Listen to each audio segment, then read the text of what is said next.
Hello बच्चों। तो आज का जो टॉपिक हम लोग पढ़ने वाले हैं उस चैप्टर का नाम है सॉल्यूशन और उस टॉपिक का नाम है vapour pressure of liquid liquid solution. देखिए, मैं सबसे पहले आप सभी बच्चों को एक छोटी सी बात बता दूं। बहुत सारे बच्चों को वीडियोस देखने में प्रॉब्लम हो रही है। मैं बार बार कह रहा हूं कि देखो यूट्यूब ने अपडेट कर दिया है फीचर में। सो प्लीज, अगर आपको अच्छी क्वालिटी में देखना है, जो गाँव में रहते हैं बच्चों उनको दिक्कत हो रहा है, जो शहर में रहते हैं उनको दिक्कत नहीं होता है क्योंकि वहां पे नेटवर्क की क्वालिटी अच्छी होती है। तो सिंपली आपको यूट्यूब के सेटिंग्स में जाके हायर पिक्चर क्वालिटी सेटिंग करना है तो ऑटोमेटिकली आपको क्वालिटीज अच्छी दिखेंगी। चलिए आइए हम लोग सबसे पहले स्टार्ट करते हैं बच्चों vapour pressure of liquid solution के बारे में। पहले मैं सारे बच्चों से पूछ लूं क्या होता है वेपर प्रेशर। मैं आपको बताता हूं, पहले वेपर प्रेशर दो चीजों से मिलकर बना हुआ है। किससे किससे बेटा? एक है वेपर और दूसरा है प्रेशर। ठीक है, मतलब शब्दों से हमें ये लग रहा है कि भैया अगर वेपर क्या करे, प्रेशर एक्सर्ट करे तो उसको हम बोलेंगे वेपर प्रेशर। बिल्कुल सही है, आपके जो इमेजिनेशन है वो गलत नहीं है, यही डेफिनेशन भी है। लेकिन याद रखिएगा ये तभी डेफिनेशन पूरा होगा जब आपको ये बात पता चले, जब आपको पता चले कि जितनी तेजी से इवापोरेशन हो रहा है स्पीड, उतनी तेजी से अगर क्या होने लगे कंडेंसेशन। तेजी से का मतलब नहीं है पार्टिकल्स उतने ही हो, मुझे बस इस बात से मतलब है कि भैया रेट ऑफ इवापोरेशन, स्पीड जो है इवापोरेशन की वो और कंडेंसेशन की स्पीड दोनों अगर बराबर हो जाती हैं तब भैया हम लोग इसको क्या बोलेंगे? Vapour pressure. उस वक्त जो प्रेशर एक्सर्ट करेगा वेपर, उसको हम लोग क्या बोलेंगे? Vapour pressure. अब सवाल ये भी आता है कि क्या सर सारे लिक्विड वेपर प्रेशर बनाएंगे? नहीं, याद रखिएगा अगर आपको ये पता करना है कि कौन सा लिक्विड वेपर प्रेशर बनाएगा तो उसके लिए आपको एक टर्म पता होना चाहिए जिसको हम लोग बोलते हैं वोलेटाइल।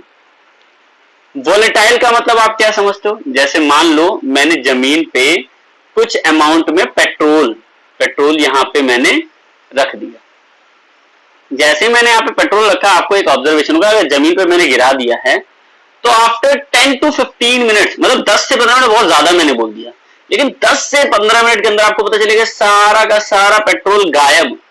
कई लोग कह रहे होंगे अरे भाई सब कहां गया? मैं आपको बता दूं कहीं गया है। कहां गया है? वेपर बन के ऊपर उड़ गया, वेपर बन के ऊपर उड़ गया। तो यानी वो उसी कंटेनर के अंदर, मतलब उस जमीन के ऊपर ही नहीं है, वो क्या बन गया? वेपर। तो ऐसे लिक्विड जिनको बिना बॉइलिंग पॉइंट कोई टर्म यूज किए वो डायरेक्टली वेपर बन जाए बिकॉज ऑफ इवापोरेशन, ये तो आप सभी बच्चे जानते हो, बिकॉज ऑफ इवापोरेशन वो वेपर बन जाए। ऐसे लिक्विड को बच्चों हम लोग क्या कहते हैं?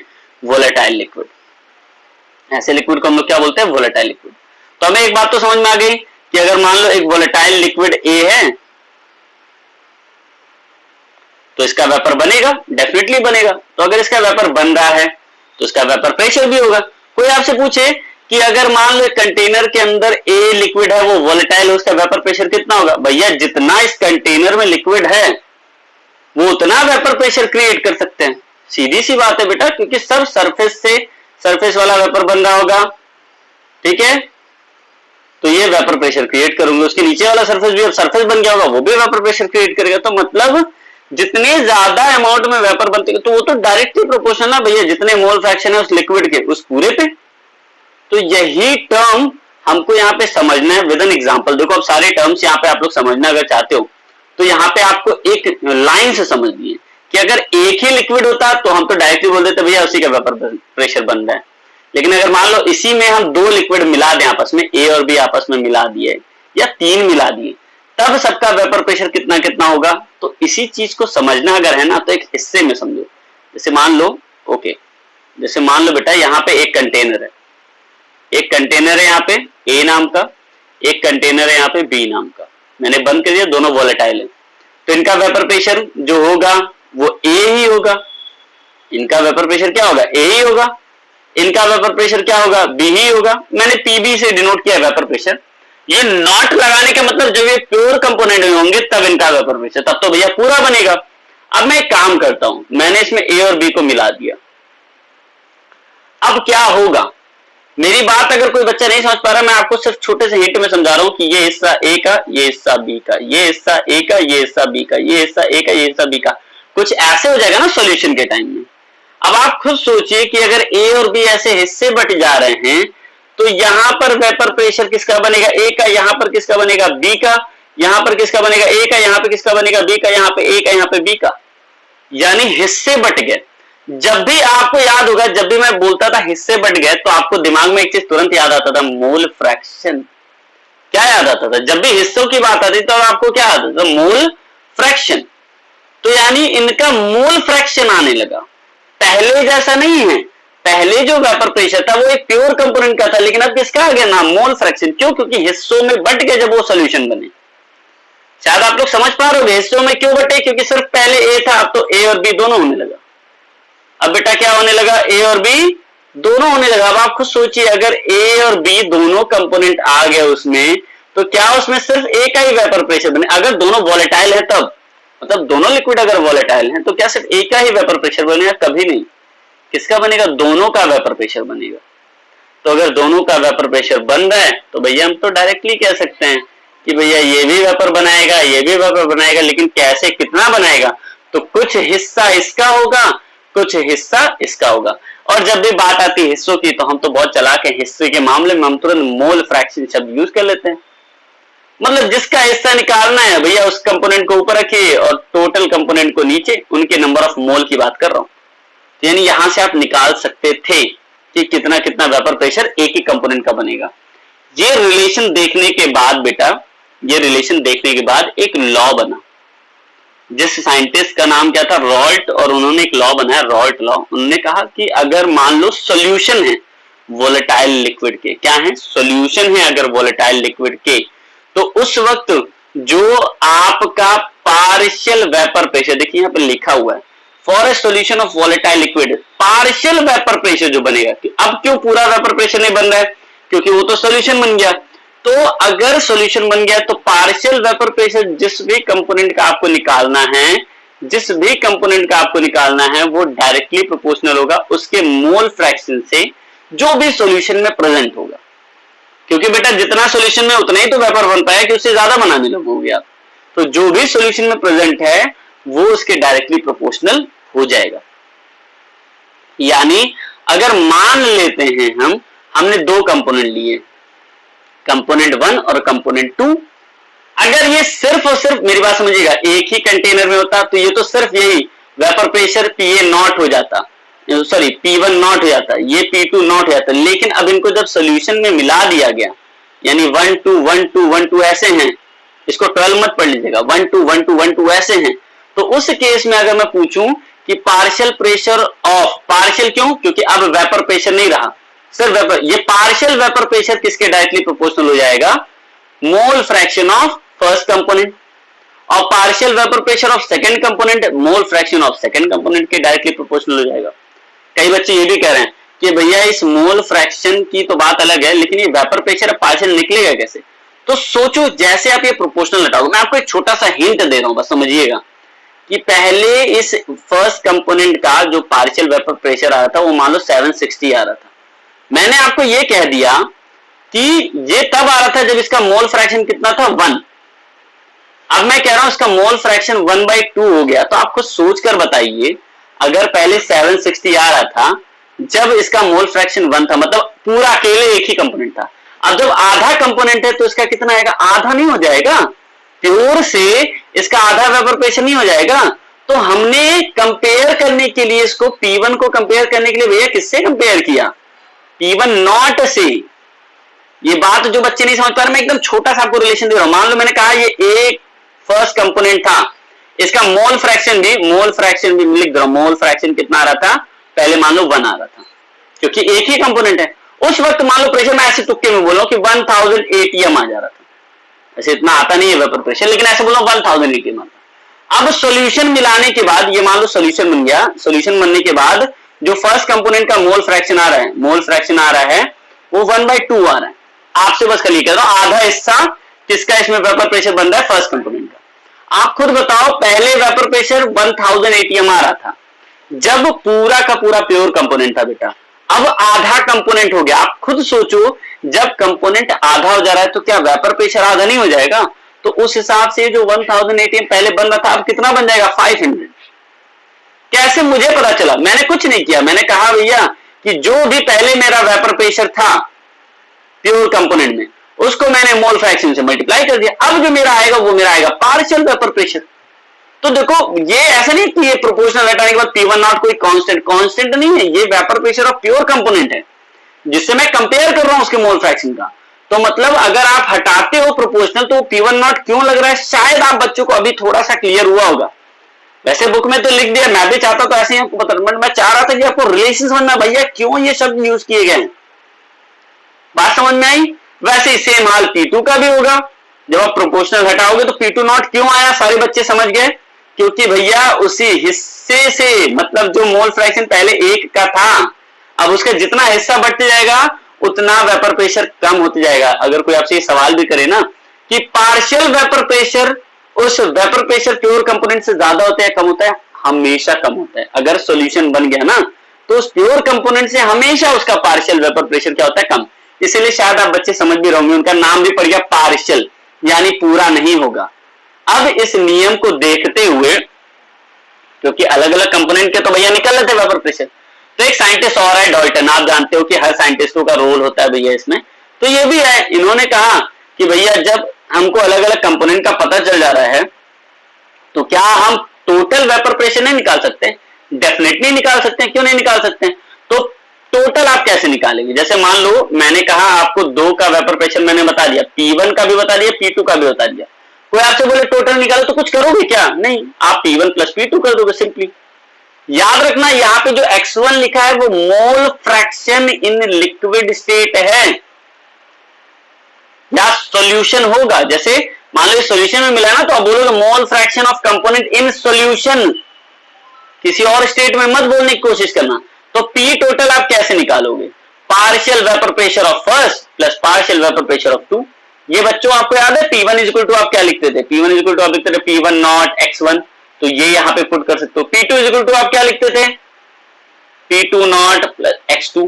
तो हम ये दोनों कंपोनेंट रख सकते हैं, देखो हमने यहाँ पे रखा भी, ध्यान से देखिएगा, ये वैल्यू हमने यहाँ पे रखी भी। बट अब सवाल 2 तरीके से आता है। सवाल क्या आता है? अगर आपको ये बात पता चले कि वेपर प्रेशर सेकंड कंपोनेंट का, किस कंपोनेंट का बेटा? अगर सेकंड कंपोनेंट का ज्यादा है, किसका ज्यादा है? सेकंड कंपोनेंट का वेपर प्रेशर, पार्शियल ही मतलब वेपर प्रेशर प्योर कंपोनेंट का अगर सेकंड वाले का ज्यादा आ रहा है तो फर्स्ट वाले के मोल फ्रैक्शन को आप इग्नोर करो। कैसे करोगे? तो कई बच्चे ये कह रहे होंगे सर ये तो पहली बार सुने। इग्नोर नहीं करो, मतलब उसकी वैल्यू सेकंड के कंपैरिजन में पुट कर दो। मतलब X1 प्लस X2 कर दो इक्वल टू क्या? 1। तो भैया X1 की वैल्यू कितनी है, यानी मोल फ्रैक्शन ऑफ 1 की वैल्यू क्या आएगी? 1 माइनस मोल फ्रैक्शन ऑफ 2। यही वैल्यू बेटा मैंने यहां पे रख दी, लेकिन तब रखूंगा, मैं आपको पहले से बता रहा हूं, तभी मैं रखूंगा जब मुझे ये बात पता चल जाए कि vapour pressure of second component ज्यादा है as compare to first component. अगर उल्टा हो जाता तब, मान लो मैं सब कुछ लिख रहा हूं, मान लो मैंने लिखा X1 P1 not plus X2 P2 not और मैं ये कह दूं ये बड़ा है, तो भैया इसको इग्नोर करो। इग्नोर का मतलब इसको X1 के बेसिस पे सब्स्टिट्यूट करो। तो कुछ नहीं करना है, X1 P1 नॉट प्लस यहाँ पे मैं क्या लिखूंगा? 1 माइनस X1 P2। अब सारे बच्चे अगर समझ पाओगे ना P2 नॉट है, तो ध्यान से देखिएगा, ये हो गया P2 नॉट, ये अंदर जब मल्टीप्लाई होगा, और ये माइनस P2 X नॉट मतलब X1। तो ये X1 यहां पर भी, X1 यहां पे भी है, ध्यान से देखिएगा, X1 P1 नॉट माइनस ये है, तो अगर मैं X1 कॉमन ले लूं तो क्या हो जाएगा? P1 not minus P2 plus P2 not, ये P2 नॉट है। तो देखो यही टर्म, मतलब कुछ मैं आपको थोड़ा सा हिंट दे दूं, अगर आप कंफ्यूज हो रहे हो तो कुछ मत कीजिएगा, बस P1 की जगह P2 लिखिएगा और P2 की जगह P1। यानी करना क्या है? P1 की जगह हमको क्या लिखना है? P2 हमने लिख दिया, और P2 की जगह हमको क्या लिखना है? P1। यानी हम अगर प्रेशर किसका ज्यादा मान रहे हैं, अगर P1 का, तो वो होगा P2 नॉट प्लस, यही सेम फॉर्मूला देखिए मैं चिपकाने जा रहा हूं, यही सेम फॉर्मूला मैं लिखूंगा, P2 not plus P1 not minus P2, और X1 की जगह P2 नॉट है, X1 की जगह क्या लिखा जाएगा? यहाँ पे X2 की जगह क्या लिखा जाएगा? X1। बस हो गया काम, ये भी निकलेगा P टोटल। अब सारे बच्चे अगर ये सोच रहे हैं कि सर ऐसा क्यों कर रहे हैं, क्योंकि बेटा कभी कभार आपको ये पता चलता है ना कि आपको सिर्फ वेपर प्रेशर ऑफ दोनों कंपोनेंट का दिया हुआ है और टोटल प्रेशर दिया हुआ है, और आपको कुछ भी नहीं दिया और आपसे बोल देगा मोल fraction of first component second component निकालिए, तो इस फॉर्मूले से आप मोल फ्रैक्शन ऑफ सेकंड कंपोनेंट तो निकाल लेंगे, आप फर्स्ट भी निकाल सकते हैं। ये बातें आप सभी बच्चों को पता होनी चाहिए, मैंने आपको इसीलिए टर्म वाइज समझा दिया। अब नेक्स्ट टर्म आता है, देखिए अब नेक्स्ट टर्म को भी हम लोग पढ़ने की कोशिश करते हैं। ये कह रहा है, यहां से हमको एक चीज पता चला कि भैया टोटल वेपर प्रेशर कोई भी सॉल्यूशन का वो डायरेक्टली उनके कंपोनेंट से क्या होता है, रिलेट करता है। ठीक है, अब एक ग्राफ बनाने की कोशिश करते हैं, ये ग्राफ बहुत इंपॉर्टेंट है। मैं आपको छोटा सा ग्राफ ना इसको समझाने की कोशिश करता हूं, लेकिन पहले आप एक चीज समझिएगा। मैंने यहाँ पे क्या लिखा, देखिए मेरी बात समझिएगा, P total is equal to, पूरा फॉर्मूला लिख दे रहा हूं, x1 फिर p1 not plus x2 p2 not. वो पूरा ये डेरिवेशन मैं कर ही नहीं रहा हूं, मैं इसको इग्नोर मार दिया। मैंने कहा बेटा अगर मान लो x1 हमारा 1 हो जाता है, x1 1 का मतलब अभी x2 ऐड ही नहीं, मतलब दूसरा कंपोनेंट अभी ऐड ही नहीं हुआ, तो ये x2 हमारा क्या हो जाएगा, 0। अब मैं पूछूं हमारा p टोटल कितना आएगा, तो आप बच्चे सोचकर बताइए आपका p टोटल कितना आने वाला है। आपका आएगा p1 नॉट, क्योंकि ये वैल्यू 1 है और ये तो पूरा 0 हो गया। मेरी बात समझिएगा, मैं ये कह रहा हूं कि अगर मेरा मोल फ्रैक्शन कितना हो गया बेटा 1, अगर मेरा मोल फ्रैक्शन कितना हो गया 1, तो उस केस में जो मेरा टोटल वेपर प्रेशर बनेगा वो हमारा क्या हो जाएगा, p1 नॉट। ध्यान से देखिएगा, वो हमारा क्या हो जाएगा, p1 नॉट। और अगर मैं p1 भी निकालना चाहूं तो p1 इक्वल टू क्या होता है, p1 नॉट x1। तो बेटा मेरा x1 हमारा कितना है, आप सोच के बताइए, x1 हमारा कितना होगा, 1 है, और p1 नॉट यानी p1 हमारा उस जब मोल फ्रैक्शन 1 होगा तो वो हमारा क्या हो जाएगा, p1 नॉट। ये लिख सकता हूं या नहीं लिख सकता हूं, सारे बच्चों को समझ में आ रहा होगा। अच्छा मैं ये कह रहा हूं P2 कितना होगा इसमें, तो होगा P2 नॉट x2। जब मोल फ्रैक्शन पहले कंपोनेंट का 1 होगा ना बेटा, तो सेकंड कंपोनेंट का कितना होगा, 0। यानी स्टार्टिंग में जो हमारा कंपोनेंट होगा किसका है, मेरी बात समझिएगा, सेकंड कंपोनेंट का, वो कितना होगा, 0, और फर्स्ट कंपोनेंट का कितना होगा, P1 नॉट। अब मैं ये कह रहा हूं, मैं धीरे धीरे मैं क्या करूंगा, मोल फ्रैक्शन अगर घटाऊंगा, मतलब फर्स्ट से मोल फ्रैक्शन मान लो 0.8 हो गया, आप खुद सोचिएगा। मैं लिख रहा हूं यहाँ पे P1 is equal to P1 not into x1। मैं ये कह रहा हूं पहले अगर 1 था, मान लो 0.5 मैं कर दूं, आप ये बताओ वेपर प्रेशर पहले से कम होगा या बढ़ जाएगा, P1 का पार्शियल वेपर प्रेशर पहले से कम होगा या ज्यादा होगा, कम हो जाएगा, यानी घटेगा, घटते हुए जाएगा।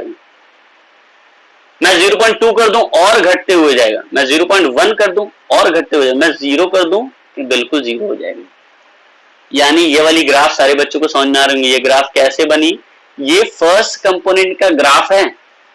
पहले फर्स्ट कंपोनेंट सिर्फ प्योर था, जैसे जैसे आप सोल्यूट ऐड करते जाओगे बेटा, समझना मेरी बात को, जैसे जैसे आप सोल्यूट ऐड करते जाओगे, सेकंड कंपोनेंट ऐड करते जाओगे, पहला कंपोनेंट का पार्टिसिपेशन धीरे धीरे क्या होता जाएगा, कम, और उसका वेपर प्रेशर भी क्या होता जाएगा, कम। अब यही सेम टर्म मैं सेकंड के लिए ले लूं, तो पहले तो सेकंड कंपोनेंट था ही नहीं, धीरे धीरे उसका कंपोनेंट बढ़ते गया, तो उसका मोल फ्रैक्शन भी क्या होता जाएगा, बढ़ते जाएगा। अब यहाँ पे ध्यान से देखो, आपको यहाँ से एक चीज समझ में आएगा कि फर्स्ट कंपोनेंट का वेपर प्रेशर सेकंड कंपोनेंट से क्या है, कम। कई बच्चे ये कह रहे हैं कि सर ये ग्राफ तो ऐसे झूठ में जोड़ देंगे, नहीं, मैंने झूठ में नहीं जोड़ा है, मेरी बात समझिएगा। पी टोटल को ध्यान से देखिए बस, अगर मेरा x1 1 था तो मेरा x2 क्या था, 0, और मेरा अगर x2 1 है तो x1 मेरा क्या होगा, 0। यानी भैया इनसे यहां से लेके यहां तक के बीच में मेरा टोटल पी टोटल आने वाला है, तो मैं इसी को ऑटोमेटिकली बनाऊंगा कि नहीं बनाऊंगा, आप खुद सोचिए। मैं इसी को तो ग्राफ में बताऊंगा कि भैया यही मेरा पी टोटल है। शायद आप समझ रहे हो, लेकिन अगर जो बच्चों को ये टर्म्स नहीं समझ में होगा, मेरे पीछे अभी जो थोड़े से टॉपिक मैंने बोले हैं उसको एक बार फिर से पीछे करके देखिएगा, 10 सेकंड 20 सेकंड पीछे जाएगा, आपको समझ में आ जाएगा मैं क्या बोलना चाह रहा था।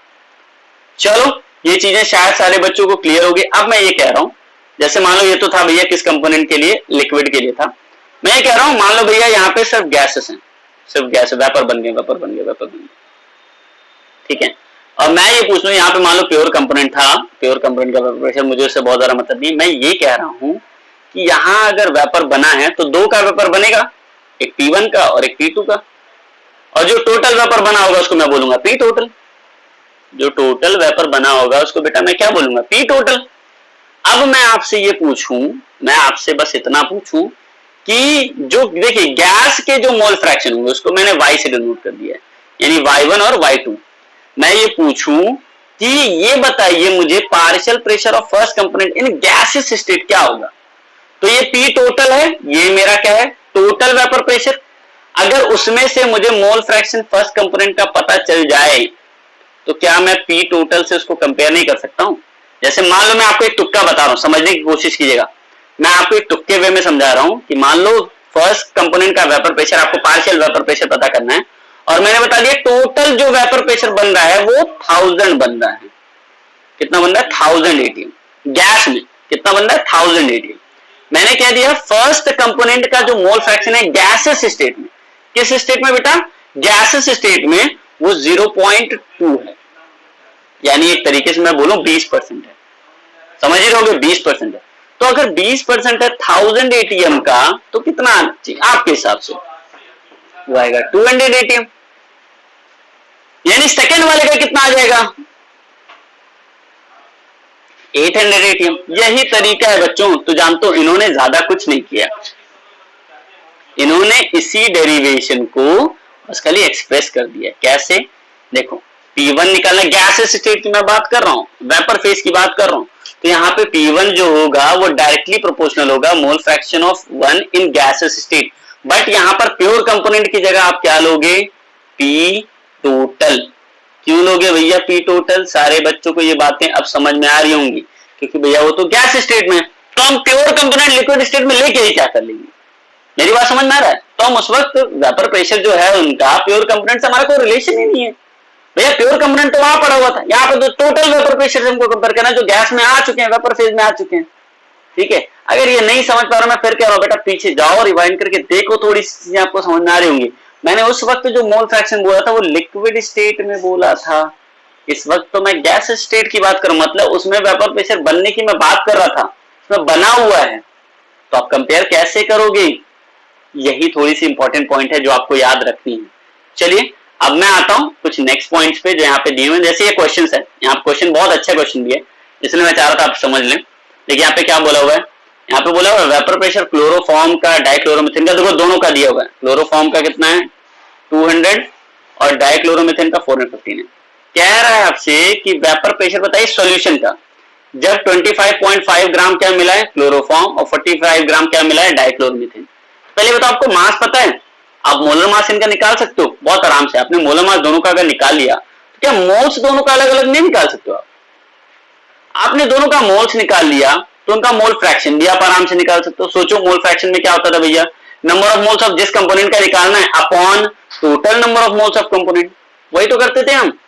यानी मोल फ्रैक्शन भी हमने निकाले। अब आप सोचो आपने मोल फ्रैक्शन तक निकाल लिया, आपको दोनों के वेपर प्रेशर भी पता है, तो क्या आप उनका पी टोटल नहीं निकाल पाओगे? आपने जैसे ही पी टोटल निकाला जो गैसेस स्टेट में बन रहा है, उसके बाद के क्वेश्चन आपको निकाल कह रहा है मोल fraction of each component in vapour phase. यानी अब आपसे कह रहा है कि Y1 निकालिए। देखिए आपको बेटा P1 पता चल गया था। कई बच्चे सोच रहे होंगे कैसे, अरे मेरे लाल P1 इज इक्वल टू आप P1 नॉट x1 तो लिख ही सकते हो। P1 नहीं भी पता तो निकाल नहीं सकते हो। P1 नॉट आपको V1 x1 आपको पता है, P2 भी आपको पता है, क्या है भैया P2 नॉट x2। तो ये P1 P2 तो आप निकाल लोगे। सवाल ये है कि आपको P टोटल पता चल गया, P1 P2 आपने निकाल लिया, तो ये क्या मोल फ्रैक्शन 1 और 2 नहीं निकाल सकते हैं? बहुत आराम से बेटा, बहुत आराम से। आपको जो कुछ नहीं करना, बस वहां पे वैल्यू रखनी है। तो अगर आपको फर्स्ट कंपोनेंट का निकालना तो P1 अपॉन क्या हो जाएगा P टोटल, क्या हो जाएगा P1 अपॉन P टोटल। अगर Y2 आपको निकालना है तो हो जाएगा P2 अपॉन P टोटल। बस काम खत्म मेरा। तो क्या ये बातें किसी बच्चों को नहीं समझ में आई? आई थिंक सबको समझ में आ गई है, और अगर नहीं समझ में आ रही है तो प्लीज पीछे एक बार रिवाइंड करके देखो, शायद आपको most of the points clear हो जाएंगे।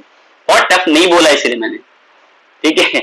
चलो अब हम लोग आते हैं Raoult's law as a special case. देखो अब ये ना बहुत ऐसा नहीं है, खतरनाक चीजें आपको बोला है। जैसे मान लो P1 इज इक्वल टू आपने पढ़ा था P1 नॉट x1, और हेनरी लॉ जानते हो क्या बोलता था, जैसे P किसी का भी, जैसे मान लो ये P is equal to P not है x, और उसमें क्या था P1 इज इक्वल टू क्या था भैया KH1 x1। ऐसा समझ लो फर्स्ट कंपोनेंट सेकंड कंपोनेंट अगर टर्म आ रहा है तो आप ये सोचो अगर इन दोनों की वैल्यू सेम हो जाए, इन दोनों की वैल्यू सेम हो जाए तो क्या दोनों का टर्म सेम नहीं हो जाएगा? तो यही यहाँ पे बोला भी हो, लेकिन एक बात याद रखना, मैं आपको डिफरेंस थोड़ी सी बातें बता दूं कि हेनरी लॉ किसी भी लिक्विड पे वैलिड है, और वो भी पहली चीज, हेनरी लॉ में गैस इन लिक्विड डिसॉल्व होते हैं, but Raoult law vapour pressure के बारे में बोलता है कब? जब वो वोलेटाइल फॉर्म में हो। इनमें कोई कंडीशन नहीं होता। हेनरी लॉ में तो भैया गैस लिक्विड में डिसॉल्व हो रहा है, उसमें वेपर प्रेशर की बात आ जाती है, तो थोड़े टर्म्स अलग हो जाते हैं, वो भी कब? जब वोलेटाइल लिक्विड हो। ठीक है, तो ये थोड़ा सा डिफरेंस भी है, और सिमिलरिटीज बस खाली यही भी है, दोनों की वैल्यूज क्या हो जाए? सेम। देखो यही चीज मैंने यहाँ पे लिखा भी है। अब नेक्स्ट टर्म आता है vapour pressure of solid liquid. बात समझिएगा, vapour pressure of solid liquid. सोचिए मैं ये कह रहा हूं कि पहले, और वो भी जानते हैं सॉलिड कैसे ऐड करने के लिए मैं बोल रहा हूं नॉन वोलेटाइल। आप बच्चे एक बात समझिएगा, मैं ये कह रहा हूं प्योर सॉल्वेंट था, देखिए अच्छा डायग्राम तो मुझसे अच्छा यहाँ पे बनाया हुआ है, यहाँ प्योर सॉल्वेंट था, वो कैसा था? वोलेटाइल। तो इस सारे सॉल्वेंट के वेपर बनेंगे, बहुत आराम से बनेंगे, यानी इनका वेपर प्रेशर तो भैया ज्यादा होना है। मैंने कहा इसमें मैंने नॉन वोलेटाइल सॉल्यूट, जो ग्रीन कलर का आपको दिख रहा है ना, यहाँ पे ध्यान से देखिएगा, जो आपको ग्रीन कलर का, वो है आपका नॉन वोलेटाइल सॉल्यूट। अब आप एक चीज तो समझ गए हो ना, वोलेटाइल और नॉन वोलेटाइल। तो अगर वो नॉन वोलेटाइल है तो भैया वो वेपर में बनेगा ही नहीं। और आप खुद सोचो बेटा, अगर वो वेपर में बनेगा ही नहीं तो पहले के कंपेरिजन, देखो पहले सारे सरफेस पे वेपर मतलब लिक्विड ही थे, वोलेटाइल लिक्विड, तो सबके सब वेपर प्रेशर बना रहे थे। लेकिन जब लिक्विड कम हो गया, वहां पे सॉलिड के पार्टिकल भी कुछ सरफेस पे आ गए, तो पहले के कंपैरिजन में क्या वेपर प्रेशर कम नहीं होगा? आप सोचिए, मैंने कहा ये पूरा राजगद्दी आपका है, आप राज करो, तो खूब कूदोगे, फांदोगे, ऐश करोगे, लेकिन मैंने टुकड़े कर दिए, कहा नहीं, ये टुकड़ों में इस पार्टी के मेंबर रहेंगे, इस पार्टी के मेंबर रहेंगे, इस पार्टी के मेंबर रहेंगे, बट दिया। अब सिर्फ इतना ही हिस्सा तो है भैया जहां पे आप कूद सकोगे, बाकी हिस्सा तो किसी और ने कवर कर लिया। तो पहले के कंपैरिजन में आप खुद सोचो बेटा, क्या आपका वेपर प्रेशर पहले के कंपैरिजन में कम नहीं हो जाएगा? बहुत कम हो जाएगा। यही टर्म यहां पे भी कह रहा है कि जब भी आप नॉन वोलेटाइल सॉल्यूट ऐड करोगे तो उसके कंपैरिजन में, पहले के कंपैरिजन में वेपर प्रेशर क्या हो जाएगा? कम हो जाएगा। यही यहाँ पे बोला भी है, लेकिन अब आपको समझाना कैसे? मान लो मैं बोल दूं नहीं पी टोटल, तब भी आप निकालिए, तो भैया पी टोटल आप समझना, जो मेरा सेकंड कंपोनेंट है वो क्या है? सोल्यूट। मैं कह भी दूं P2 नॉट, लेकिन भैया इनका मोल फ्रैक्शन तो वेपर बनाएगा ही नहीं, तो तो जीरो हो जाएगा, ये तो जीरो हो जाएगा भैया। ये मोल फ्रैक्शन ठीक है यहाँ पे, लेकिन मैं कह दूं ये वेपर बनाएंगे नहीं बनाएंगे? क्या इसका वेपर प्रेशर बनेगा? नहीं बनेगा। तो वो सिर्फ डायरेक्टली किसके प्रोपोर्शनल होगा? P1 यानी फर्स्ट कंपोनेंट के, इसके तो प्रोपोर्शनल होने ही नहीं वाला है। और आपको एक चीज यहां से समझ में भी आ जाएगी कि P total is equal to क्या हो जाएगा? P1 not X1 not. कई बच्चे कह रहे हैं सर P1 नॉट क्यों नहीं लिख दिए? क्योंकि बेटा वो प्योर कंपोनेंट रहा नहीं ना, अगर वो सोल्यूशन बन जाता है तो आप ये शब्द यूज ही नहीं कर सकते हो। क्यों मैंने P2 नहीं लिया सर? क्योंकि बेटा नॉन वोलेटाइल सोल्यूट वेपर बनाते ही नहीं है, तो कहां से यूज कर लोगे भाई आप? यानी पूरा वेपर प्रेशर कौन बनाएगा? सिर्फ एक ही कंपोनेंट है, फर्स्ट। अब पहले के कंपैरिजन में कम हो गया, इसलिए पार्शियल वेपर प्रेशर बनाएगा। तो देखो यही टर्म यहाँ पे लिखा भी हुआ है कि कोई भी लिक्विड में partial vapour pressure each component का मोल फ्रैक्शन के बराबर था, बट जब सॉल्यूट नॉन वोलेटाइल होगा तो सिर्फ सॉल्वेंट मॉलिक्यूल ही कंट्रीब्यूशन उसका होगा वेपर प्रेशर में। बात समझ में आ रही है? अब देखो यहाँ पे क्या दिया हुआ है, इसी को यहाँ पे समझाने के लिए साफ साफ लिख भी दिया है कि भैया यहाँ पर जो टोटल होगा वो मोल फ्रैक्शन किसका बनेगा? इसका, यानी टोटल वेपर प्रेशर क्या होगा? X1 P1 not. तो डायरेक्टली इसमें देखो दो ग्राफ क्यों नहीं बने? क्योंकि यहाँ पे तो नॉन वोलेटाइल सॉल्यूट आ गया, तो इसका मोल फ्रैक्शन कुछ ऐसे बढ़ते हुए आपको दिखेगा प्योर सॉल्वेंट का। समझ में आई बात? ओके। अब एक टर्म आता है आइडियल और नॉन आइडियल। मैं आपको आज सिर्फ आइडियल और नॉन आइडियल के बारे में बताऊंगा, उनके डिवीजन के बारे में नहीं बताऊंगा बेटा, क्योंकि वो टर्म्स थोड़ा सा यार चलो आज ही बता देते हैं, है ना, थोड़ा जल्दी खत्म भी हो जाएगा। चलो पहले हम बात करते हैं आइडियल और नॉन आइडियल। देखो आइडियल ये बोलता है कि रॉल्स लॉ का जो नियम है अगर वो पूरा वेरीफाइड हो जाए, मतलब अगर हम पूरे नियम को फॉलो करेंगे तो हम आइडियल कहलाएंगे, अगर पूरे नियम को हम फॉलो ना करें तो आइडियल नहीं कहलाएंगे। आप मुझे बस एक सच्चाई बताना, क्या इस पूरे रियल वर्ल्ड में कोई भी इंसान बिल्कुल आइडियल है? नहीं। आइडियल का मतलब है बिल्कुल सही है? नहीं, कोई भी इंसान बिल्कुल सही नहीं हो सकता है, कुछ ना कुछ उनमें खामियां होगी। तो कोई भी ऐसा सॉल्यूशन बेटा प्योर आइडियल नहीं हो सकता है। हाँ, थोड़ा मोड़ा आइडियल सॉल्यूशन वाली प्रॉपर्टीज आपको दिख जाएंगी, लेकिन पूरा नहीं होगा। आइडियल सॉल्यूशन हमसे बोलता भी है कि जब आप ए और बी कंपोनेंट जब आप मिलाओगे तो उसका वॉल्यूम सॉल्यूशन बनने के बाद भी सेम होना चाहिए। मैं पहले ही आपको क्लियर कर दूं, दो लिक्विड के वॉल्यूम आप मिलाओगे तो ऐसा कोई कंडीशन नहीं होता कि उनका वॉल्यूम सेम ही हो जाए।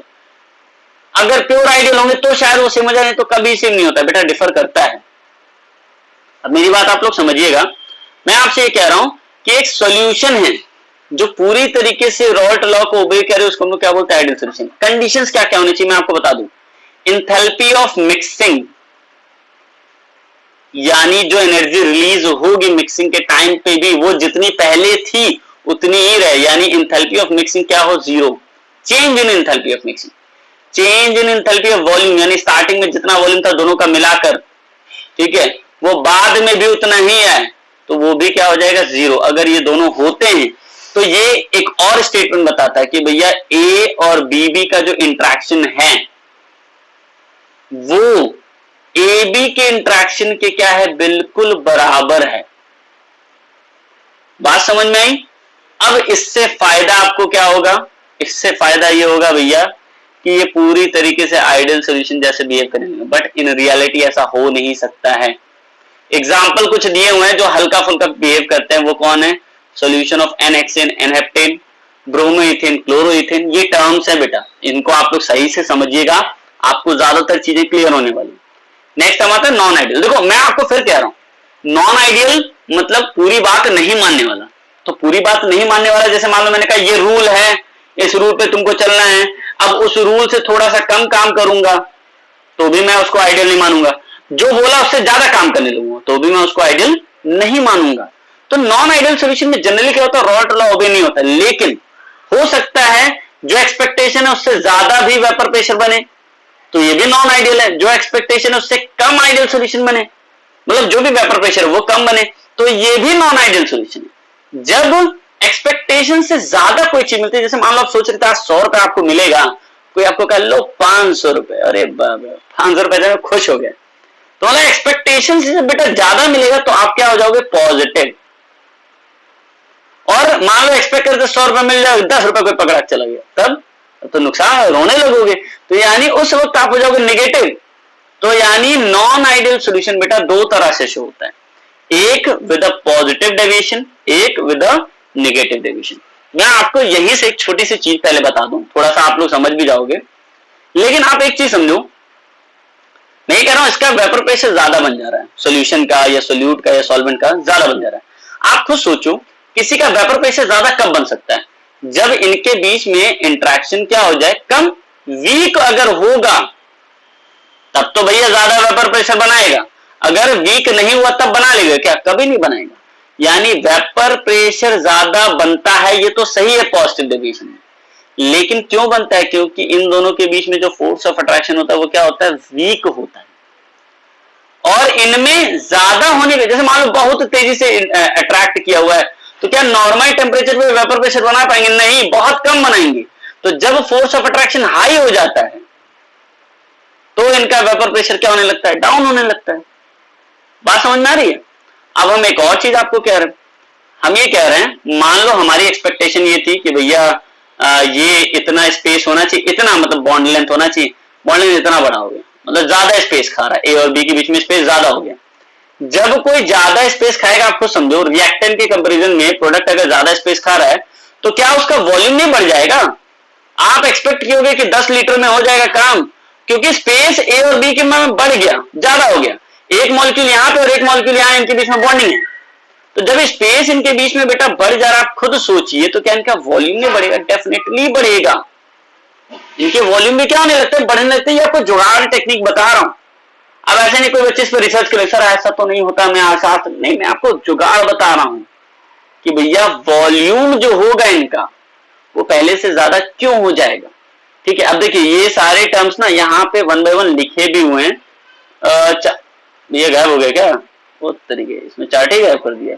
चलो तो फिर बेटा मैं यहाँ पे टर्म्स जो है वही आपको समझाता हूं, तो मैं आपको क्लियर कर दूं, पॉजिटिव नेगेटिव में याद क्या रखना है कि del enthalpy of mixing, volume mixing, ये दोनों 0 से ज्यादा होंगे, और इसमें क्या होगा, अपोजिट, जो भी मैं यहां बोलूं उसका जस्ट अपोजिट। इनमें ए बी का इंट्रैक्शन वीकर होगा, इंट्रैक्शन की मैं बात कर रहा हूं, वीकर होगा देन ए और बी बी। इसमें क्या होगा, अपोजिट। शायद आप बातें समझ रहे होंगे, ठीक है। पार्शियल वेपर प्रेशर जो होगा सॉल्यूशन का,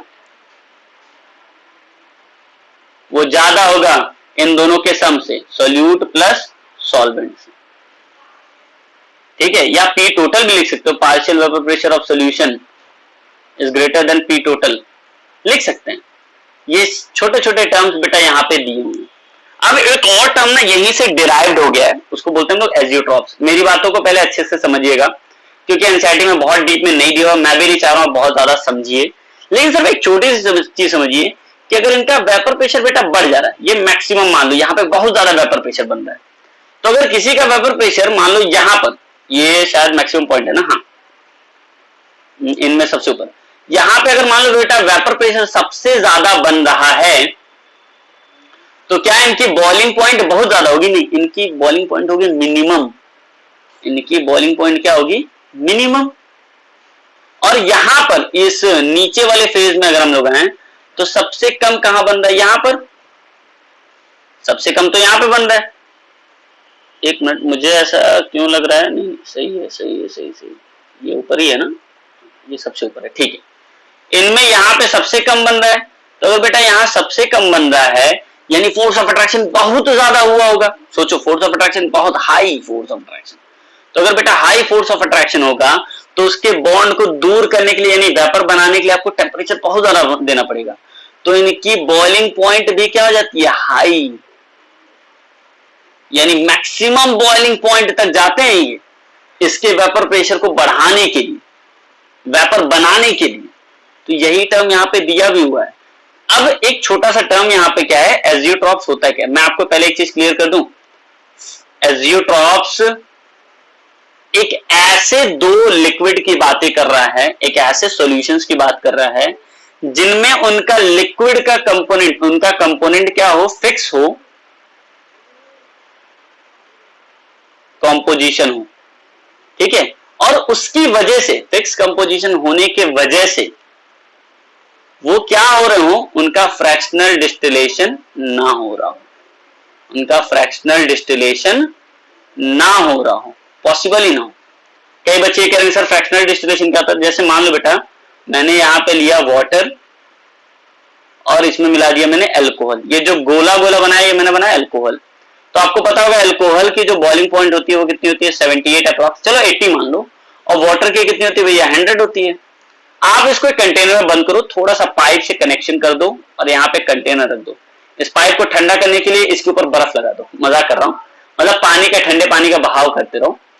होगा क्या, जब आप हीट करोगे ना, तो पहले बताओ पहले वेपर कौन बन सकता है? इस केस में सबसे पहले वेपर कौन बन सकता है? 100 डिग्री सेल्सियस वाला, 80 डिग्री, डेफिनेटली 78 डिग्री या 80 डिग्री वाला। तो पहले वो वेपर बन के उड़ने लगा, यहां से ठंडा हुआ, ये लिक्विड बन के यहां पे आ गया। ये टर्म हम लोग बोलते हैं, इसी टर्म को हम लोग बोलते हैं फ्रैक्शनल डिस्टिलेशन। यानी फ्रैक्शनल डिस्टिलेशन बॉइलिंग पॉइंट के डिफरेंस की वजह से पॉसिबल हो पाता है। अब मैं ये कह रहा हूं, ये चीजें पॉसिबल हो जा रही है, ठीक है, लेकिन मैंने 95% क्या ले लिया? अल्कोहल। सोचो ये कब पॉसिबल होगा, समझना। 95% मैंने क्या ले लिया? अल्कोहल। ज्यादा क्वांटिटी में मैंने ले लिया अल्कोहल, जिसकी बॉइलिंग पॉइंट कम थी उसको मैंने ज्यादा क्वांटिटी में ले लिया, और पानी को मैंने कम क्वांटिटी में ले, जिसकी बॉइलिंग पॉइंट ज्यादा थी। अब इस पे अगर मैं वही फ्रैक्शनल डिस्टिलेशन कराने की कोशिश करूं, तो याद रखना वो होगा ही नहीं, वो होगा ही नहीं। और इसी मेथड को हम लोग क्या बोलते हैं? एजियोट्रॉप्स। मतलब इसी को हम लोग क्या बोलते हैं? एजियोट्रॉप्स। ऐसे सब्सटेंस जो भैया फ्रैक्शनल डिस्टिलेशन से भी अलग ना हो पाए, उनको हम लोग क्या बोलते हैं? एजियोट्रॉप्स। तो देखो यहाँ पे डेफिनेशन में लिखा भी हुआ है कि एजियोट्रॉप्स एक बाइनरी मिक्सचर है जिसमें सेम कंपोजिशन और लिक्विड और वेपर फेज में। अच्छा हाँ, एक चीज मैं बताना भूल गया, एक्स ए और वाई ए, मतलब दो कंपोनेंट अगर ए और बी ले रहे हैं, तो इनमें इनका कंपोनेंट लिक्विड और गैसेस फेज दोनों में क्या हो जाए? वेपर फेज में क्या हो जाए? बराबर हो जाए, और इनका फ्रैक्शनल डिस्टिलेशन ना हो पाए, तो इसी को हम लोग क्या बोलते हैं? Fractional azeotropes. अब ये जनरली दो हिस्सों में बढ़ जाता है, कौन कौन, मिनिमम बॉइलिंग एजियोट्रॉप और मैक्सिमम बॉइलिंग। मैं मिनिमम बॉइलिंग आपको बस इतने वे में समझाऊंगा, जहां पॉजिटिव डेविएशन होता है बेटा, जो पॉजिटिव डेविएशन होता है उनमें मिनिमम बॉइलिंग एजियोट्रॉप्स होता है, और जहां निगेटिव होता है वहां पे क्या होता है, मैक्सिमम बॉइलिंग एजियोट्रॉप होता है। अगर आप ये बातें समझ गए हैं तो मुझे नहीं लगता है कि अब आपको बहुत ज्यादा प्रॉब्लम होने वाली है। इसके बाद बेटा हम लोग कॉलिगेटिव प्रॉपर्टी पे बात करेंगे, बट आज के लिए इतना चीज ज्यादा सही था। मैं ये चाह रहा हूं कि छोटे छोटे पॉइंट समझें लेकिन अच्छे समझ समझें। ठीक है बच्चों, चलिए, थैंक यू।